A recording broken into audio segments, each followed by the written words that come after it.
Hey guys, welcome back to my channel. So I'm super excited about today's video because this is actually going to be an updated version of the first video that I ever made on my channel. So if you kind of scroll all the way down on my channel profile, whatever you want to call it, you'll see my first video was like page turners to kick off your reading journey, right? And so I made that at this point, it's probably like a year and a half ago. Yeah, that sounds right. And so obviously I've read a bunch of books since then, and I kind of wanted to create an updated version of that video. And actually something that's really funny about this video, I guess it's not really that funny, it's more like interesting. But two of the books that I talked about in that video, I'm actually going to talk about again in this video because they're just still in that category for me of like my favorite page turners. Like, I just genuinely believe that if you're in a reading rut, these four books, and two that I talked about before, and then two new ones that I didn't talk about before, are just gonna get you out of that reading rut. And they're just so good for kind of all the same reason and then for different reasons as well. So all of these books are fast-paced, they grip you right from when you start and you just want to keep reading and find out what happens next. And then some of them have like different elements that make them a little bit more special, if you will. So I'll just jump right in so that this video isn't super long. But if you want to hear about some of the books that I recommend for kicking off your reading journey, then just keep watching. Okay, so for this video, I have 4 different books, and they actually all are series. Like, none of them are individual books, but that doesn't mean you need to read the whole series either. So I'll kind of explain what I mean by that. But I have 4 books, and 2 of them are historical romances and 2 of them are fantasy romances. So if you see my videos before, you probably know that those are my 2 favorite genres. I love a good romance, obviously, because they're both romance, and then historical romance, I think I love that genre because it's just really fun, and it's usually kind of a little bit lighter, maybe a little bit easier to read, a little bit more fast-paced because they're not usually overly intricate, but they're just like fun and you kind of fly through them, and it's like watching a movie right when you're reading. And on the other hand, we have fantasy romance, and that is my all-time favorite genre. It just works for me. I don't know why, but I just love it. I love the kind of fantastical elements mixed with the romance. It's my guilty pleasure. All right, so again, I'm just going to jump right into this video. Isn't super long, but I do want to start with Edenbrooke by Julianne Donaldson. So you might have heard me talk about this book before because I do kind of talk about it somewhat frequently, but that's because I just genuinely love it so much. So this book is a historical romance. As I said, I would start with the historical romances, but okay, so this is hard because whenever I go to explain this book, it's kind of like, oh, that's it. But I don't know why, it's just a better historical romance in my opinion. So as I've said, in previous videos, historical romances can definitely feel very formulaic and repetitive because they kind of all have the same like different parts, and then the way the formula is structured might be different, but at the end of the day they all contain kind of the same things. You have usually you have your kind of like younger, innocent girl, and then the like older like lord who maybe like just got raised to his position because maybe his father died and now he's the lord of the manor, and he meets this girl and she's not as innocent as he thinks, and she's like spunky, and she banters with him and blah blah blah, they fall in love, and maybe there's a ball, or maybe there's like an in scene, or maybe someone's carriage breaks, and there's kind of like those similar elements. But for me, this book is really just top tier historical romance. I actually read this book in one sitting. I like finished work one day and I sat down at like 5:15 and I read it, and I finished it before I went to bed because I just genuinely couldn't even stop. So if you're looking for a book where you just kind of go, then this one is definitely the right book for you. It just has such good banter between our main characters that sometimes can feel like corny in historical romance if it's not done right, but I just feel like it's done so right in this book. I'll give you a quick summary just because, again, I don't want this video to be super long, so I'm trying to go through the books pretty quickly. But we follow our main character, Marianne, and she is, I believe her parents are killed and she's living with her aunt in like London, and she's just not like the society type of girl. She doesn't want to go out in society and like do all those like stupid things that the other girls are doing, and she kind of just doesn't really feel like she fits in. So when her sister invites her to stay at Edenbrooke because somehow the sister's there, it's not important. But the sister invites her to stay out there, and so she's like, yes, please, I really want to go out there. And so she goes out there, and on her way there, her, again, as I said, like her carriage breaks or she gets robbed or something, and she has to stay in an inn. Again, the inn, it's just like, just in historical romances, right? But, you know, she meets this man, and there's all this like mystery and blah blah blah, and I don't want to say anymore because I don't want to give it away. But yeah, for a relatively formulaic historical romance, this is just done right. So if you're looking for a good, fast-paced, interesting historical romance to kick off your reading journey, try out Edenbrooke. Okay, and the next historical romance that I want to talk about today is Bringing Down the Duke by Evie Dunmore. So this was in my original Page Turners video, and it is still here because I genuinely believe it belongs here. It is, again, such a good historical romance. Like, if you want top tier historical romance that isn't corny and it's just a little bit more intricate. So as I said with the previous book, historical romances can be very formulaic and they just feel repetitive if you read too many of them. But that's something that I really liked about this, is that it has just kind of like an extra layer than a lot of historical romances. So in this book, we follow our main character, Annabelle. She's just been accepted to Oxford, and she's kind of wants to pursue that journey. She's not looking to kind of settle down and find a husband. She wants to be educated and kind of form her own path. So one, you have this really strong, independent, smart woman as our main character. And then second off, Annabelle is also part of the women's suffragist movement in England, which that whole just element of the suffragist movement in this book and in this series, I just think is really interesting. And just, again, it's not anything so crazy and so intricate and like so, you know, forward in like women's rights and anything like that, but it just is an extra layer to this historical romance series that a lot of historical romances don't have. So again, it's still really light, fun, you know, flirty, and we get our like, you know, romance story, and that we have the banter and all of that stuff that you want from a historical romance, but it just is a little bit more, if you will. Yeah, so as I said, we follow our main character Annabelle, and she is going to Oxford to get educated, and in order for her to kind of, I guess, keep her scholarship, she has to be part of like the women's suffragist chapter at Oxford. So she's not, you know, like super aggressively trying to like get women the right to vote, but she does believe that women should have this right. And so as part of her like lobbying, she goes to the Duke of Montgomery's house to try to, I guess, like petition him to like be on their side in Parliament. And when she's there, obviously everything goes awry, and she ends up getting sick, and she has to stay at this house with the Duke of Montgomery for a while, and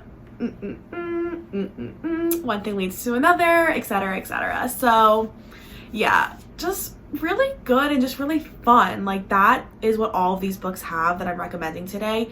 They're fast-paced, they're fun, they're interesting, they kind of like make you want to keep reading. I keep going like this, that's me like turning the page, you know, from this non-existent book, but they just make you want to know what's going to happen next and just have that kind of like a excitement about them that not all books have. Okay, and the next book that I'm going to talk about today is a fantasy romance, and I'm like laughing at myself because I've talked about this book so much, but I will continue to recommend it because I genuinely do really like it that much, and that is From Blood and Ash by Jennifer L. Armentrout. So this is the first book in the Blood and Ash series, and actually the fourth book in the series is coming out really soon, so that's really exciting.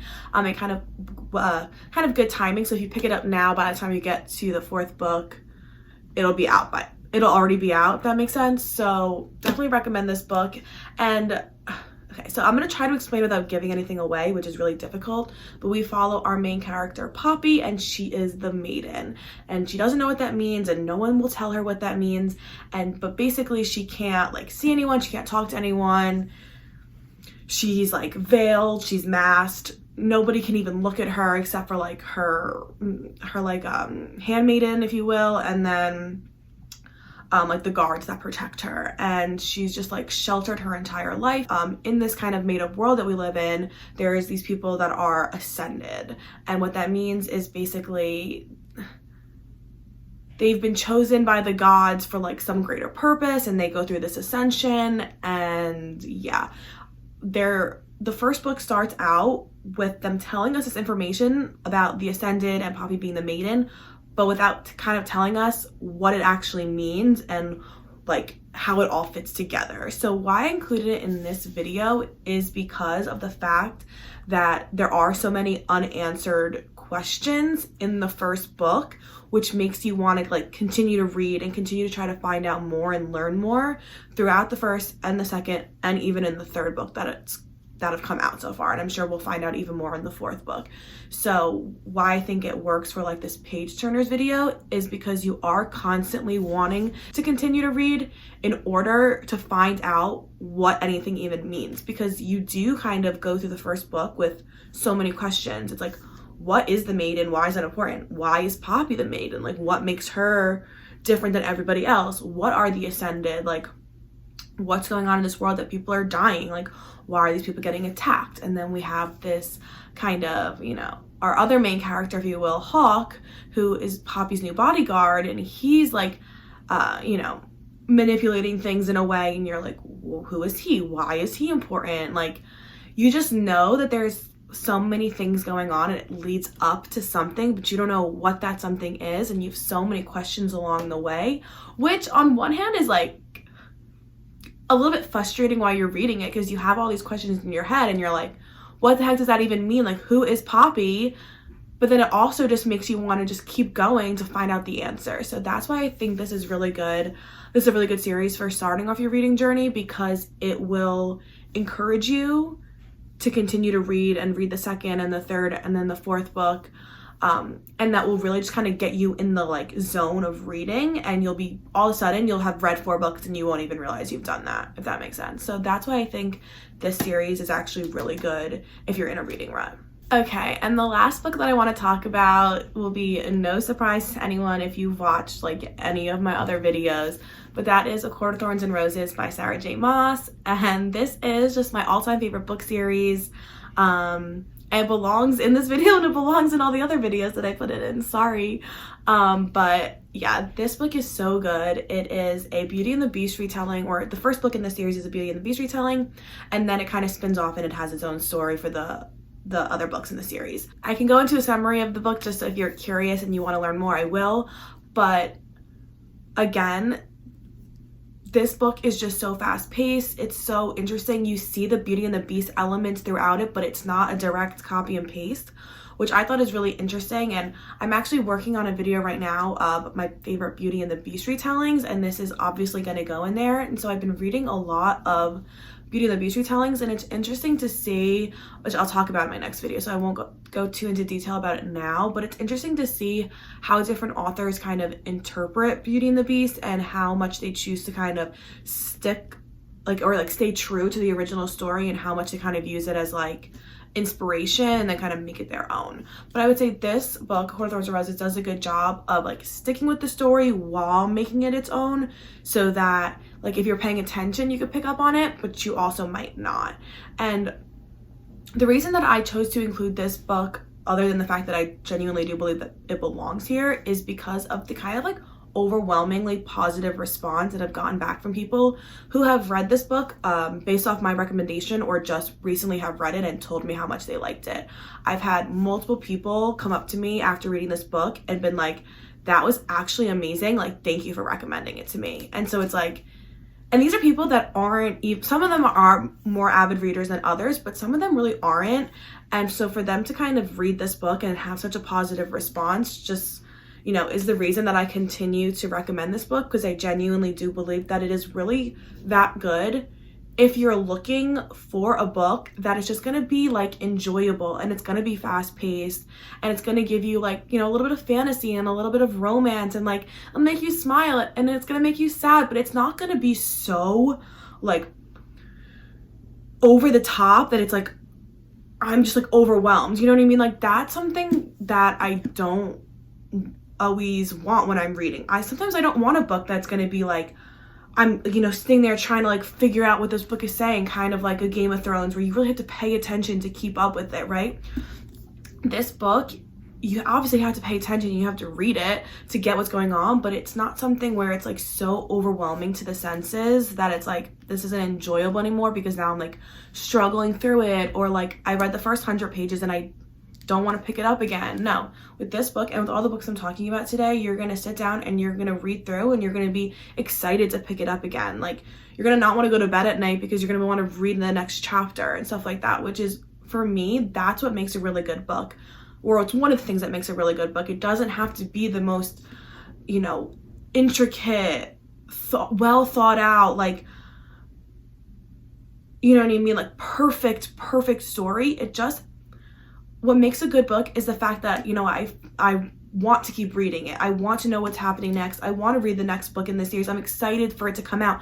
I'm recommending it to other people because I want them to have that experience that I had reading it. That's what makes a good book, and not just, you know, going through it and being like, that was amazing that the person thought, you know what I mean? Like, I'm kind of going on a tangent now, but yeah, I don't even know. So anyway, in this book, we follow our main character, Feyre, and she is born in the human lands in the mortal realm, just south of Prithian, which is the Fey lands, kind of in this made-up world, right? And so at the beginning of the book, she goes out, and she's kind of the caretaker of her family. She's responsible for kind of putting food on their table, even though she is the youngest sister of the kind of 3 siblings that we have, the 3 children. And so she is out one night hunting, and she kills a wolf, who she thinks is just a regular wolf. She's great, I'll feed my family for the week. It turns out that wolf is actually a Fey creature, and when that Fey is killed, the, I guess, like, basically the High Lord that is in charge of that Fey, because he's from, like, his Fey lands, comes down and demands retribution from Feyre, and being like, you killed one of my men, you know, an eye for an eye. And he takes Feyre back to his world and is like, you're essentially going to be my prisoner now. So as you can kind of see the similarities between Beauty and the Beast, he comes and he kidnaps Beauty and he takes her back to his castle and blah blah blah. So I'm not going to tell you guys any more of what happens because I don't want to ruin anything, but